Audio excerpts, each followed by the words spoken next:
CM Revanth Reddy పాలనలో మహిళల మీద అత్యాచారాలు పెరిగిపోయాయని టీఆర్ఎస్ వ్యవస్థాపకురాలు కవిత ఆరోపించారు. గడిచిన ఏడాది కాలంలో రాష్ట్రంలో సుమారుగా 2500 మంది మహిళల మీద అత్యాచారాలు జరిగినట్లు ఎన్సీఆర్బీ గణాంకాలు చెబుతున్నాయని అన్నారు.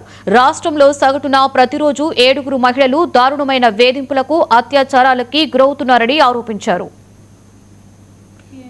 అంటే ఎప్పటికీ ఫ్యూచర్లో వస్తూనే ఉంటుంది అన్నట్టు సిటీ, అది ఫ్యూచర్లెస్ సిటీ అని చాలా స్పష్టంగా అర్థమవుతుంది తప్పితే కేవలం రియల్ ఎస్టేట్ వ్యాపారం తప్పితే అక్కడ జరుగుతున్నది ఇంకోటి లేదు.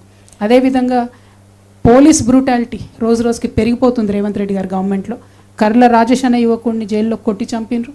షాద్నగర్లో ఒక ఆడబిడ్డని అనవసరంగా అన్యాయంగా దారుణంగా వివస్త్రం చేసి కొట్టి చంపినటువంటి విషయం మీ అందరికీ తెలిసిందే. ఇంకొక మాట, మహిళల మీద అత్యాచారాలు రేవంత్ రెడ్డి గారు వచ్చినప్పటి నుంచి రాకెట్ పెరిగినట్టుగా పెరిగిపోతూ ఉన్నాయి. Today's numbers you can all check in NCRB. 2500 women have been raped in the last 1 year.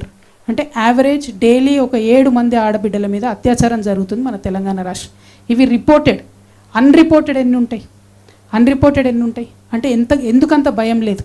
పోలీసులు అంటే ఎందుకంత భయం లేదు? ప్రభుత్వం అంటే ఎందుకంత భయం లేదు? మా ఆడబిడ్డలకు ఎందుకు రక్షణ లేదని నేను ముఖ్యమంత్రి గారిని స్ట్రేట్గా క్వశ్చన్ చేస్తూ ఉన్నా. ఫ్యూచర్ సిటీ ఏంది అంటే